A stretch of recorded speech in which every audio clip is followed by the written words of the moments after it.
Hey, what's up everybody? Welcome back. Brandon again. Today I want to talk about what I think is the best safety squat bar in the market, which is the EliteFTS Safety Squat Yoke Bar, which you can see right here. My goal in this video isn't to necessarily sell you on a safety squat bar, because even though I think you should buy one, and I think it's one of the best specialty investments you can buy for your gym outside of a regular barbell and outside of some of the other bars you might be thinking, to be honest, there's a lot that goes into that particular video that I don't want to get into on this one, because I just want to talk about this barbell or this bar, because I've been getting a lot of questions on it. And again, I think it is the best one on the market. That being said, though, for a little bit of context for those who aren't familiar with the safety squat bar, the main thought behind it, as the name implies, it allows you to squat safely. So if you're dealing with issues with your shoulders or can't hold a barbell on your back, this bar can help because of the design of it, which includes both cambers and handles on it as well to put the bar in a good position, and a position where you can keep your hands out in front of you and don't have to worry about anything like shoulder impingement. On top of that, there's a lot of other added benefits on it. Because of the camber and the handles and the way you can actually put the weights on, the center of gravity here isn't like your normal back squat. In fact, I would put it more as a hybrid between a front squat and a high bar back squat. So somewhere in between, and depending again on where you position the handles, which I'll get into in another video specifically on safety squat bars, you're able to get in a very nice position, which can add to be a great assistance exercise to your traditional low bar back squat, which I usually employ. And the nice thing about the padding, the handles, the way the bar sits as well, is the fact that it's put in a position and stays on your back in a way where you're not going to run into issues like you would traditionally on a front squat, which is something that I covered in the video, which I'll link in the description box, as well as an annotation at the end of this video, without potentially having the bar drop or failure, so you can really put the focus on your legs. In addition to that, there's a lot of other exercises that you can do with this particular bar, which makes things much more easy than a regular barbell. So things like lunges, things like good morning, Zercher squats, Hatfield squats, you can get pretty fancy with this bar. And again, it's one of the reasons why I think this bar is so versatile and one of the best specialty bars that you can buy in general for your home gym. That being said, though, I want to just talk about this bar and maybe some of the competition around it. So hopefully you've already made up the decision to get a safety squat bar, and now you're trying to decide which one. And I think you're going to want to look at the EliteFTS Safety Squat Yoke Bar. So let's go ahead and break down exactly what this bar entails. All right, so like some of the other bars we've done reviews on recently, let's start at the end and work our way in. And even though this is a specialty bar and there's lots of special things about it, where we're starting today isn't very special. In fact, it's kind of bad. So if you take a look at the end caps, they're just these regular black pieces of plastic that pop right in, and that's all you get. There's no fancy picture, there's no snap ring that doesn't tell you what kind of bar it is, but let's be honest, with this bar, with the camber, the handles, and especially the padding, you can easily identify this bar in a gym right off the bat. Now, that being said, another reason why the end caps are so plain, so to say, is because the sleeves here are kind of a second thought. They are welded in place, which means there's no bearings, there's no bushings, and obviously it means there's no spin. So there's no need to have a fancy end cap with a snap ring design or anything like that, because it's not necessary here. You'd never have to get into the sleeves to do any kind of maintenance on this bar. Now, some might think that's a negative, but it's a positive in my mind, because for this kind of bar where you don't need spin on the sleeves, there's no reason to have really Olympic spinning collars on here. Again, that would just add cost with no added benefit. In fact, these bars in general are usually pretty expensive as is. Not to mention it's a specialty bar, so you're probably using it as a secondary assistance movement to some of your other main work. So again, that added cost doesn't add any benefit, so no need to have the spinning collars here. Now, speaking about the sleeves in general, what you'll notice is that they're actually a little bit under Olympic size. So Olympic size is roughly 2 inches. This one's probably more like 1.9 inch. This comes into play in a couple of ways. Number one, if you've had issues in the past getting your calibrated plates like I own onto certain bars, there will never be a problem with this one because they're actually undersized. So any plate would technically fit on this. The downside is when it comes to your safety clips. So EliteFTS calls this out on their website. They suggest a couple of clips, which they so happen to sell on their site.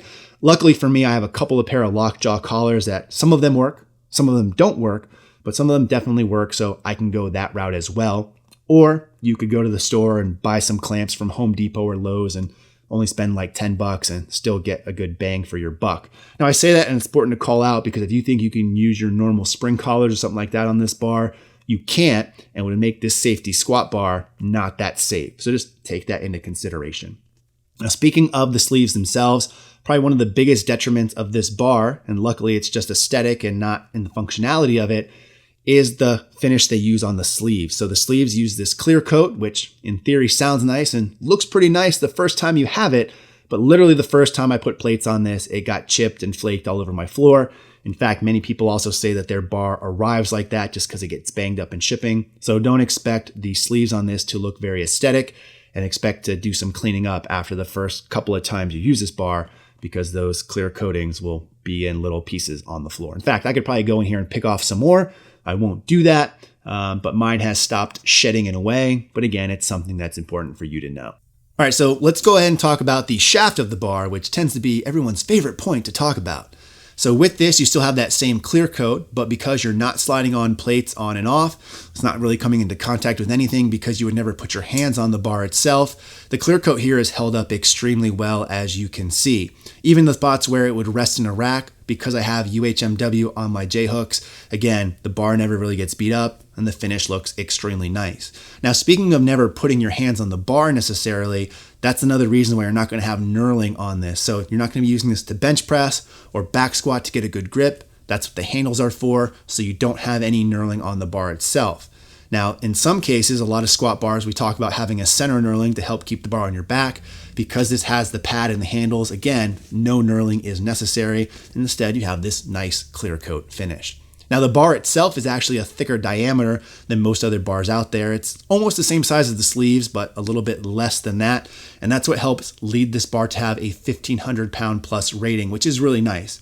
Not that anyone would ever squat that much, but when you take a look at some of the competition of the bars out there that have a 900 pound rating or 1,000 pound rating, again, weights that we would probably never touch, I find that this bar holds up a lot better under lighter weights. So for instance, if you're squatting 400 pounds with this bar and you're using a bar that's rated at 900 or let's say 1,000 pounds, that's 40% of the bar's capacity or max weight tolerance, which means that you're going to get a lot more bend in that bar versus using 400 pounds on a 1,500 pound rated bar. This one feels a lot more rigid and stiff on your back, which I like, so that's something to consider as well.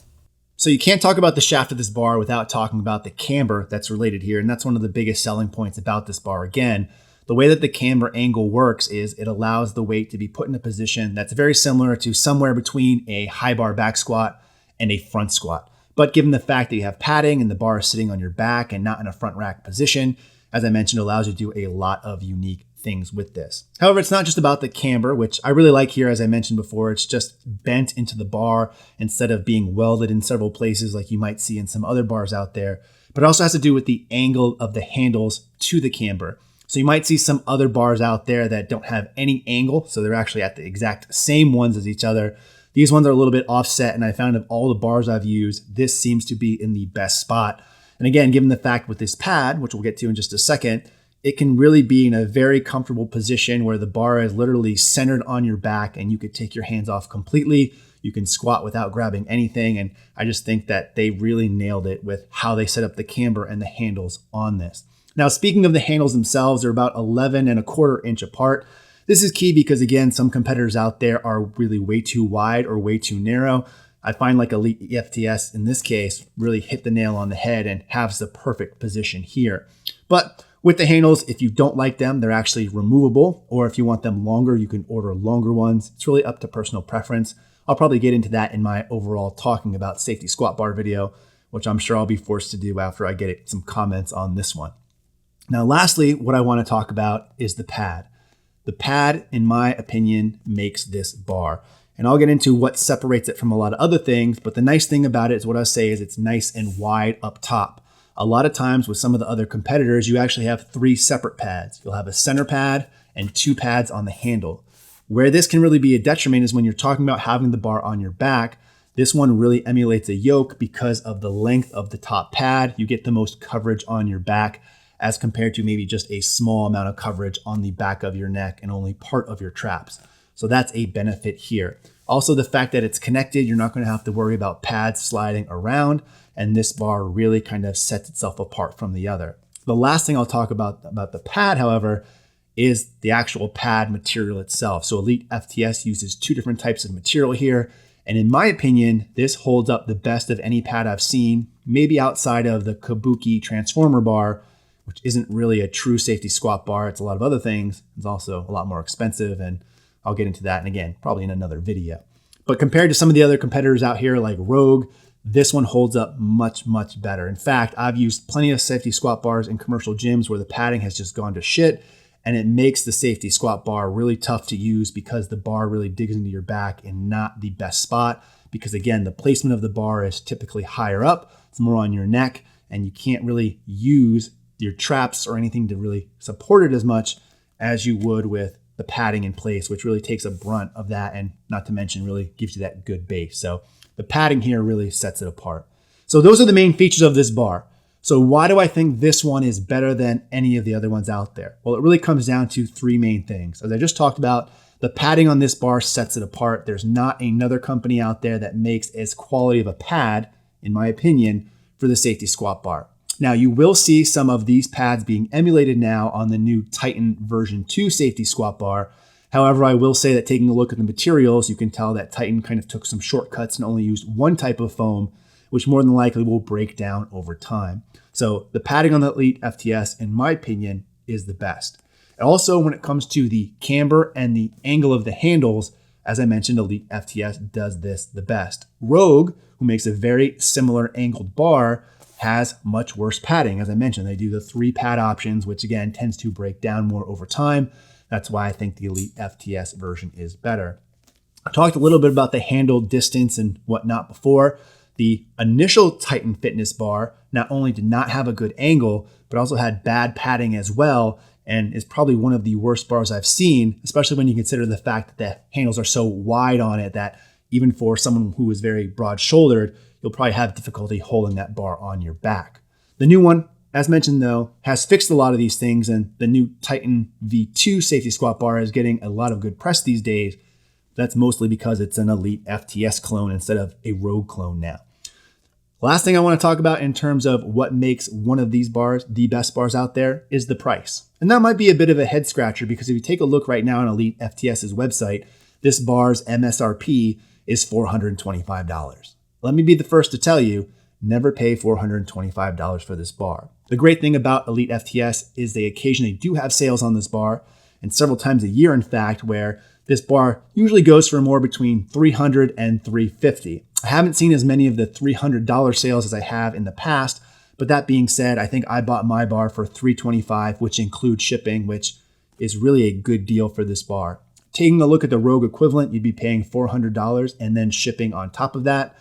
For the Krepensek bar, which is also very similar, I think it's like $370 plus shipping on top of that. I really think this one is really well priced.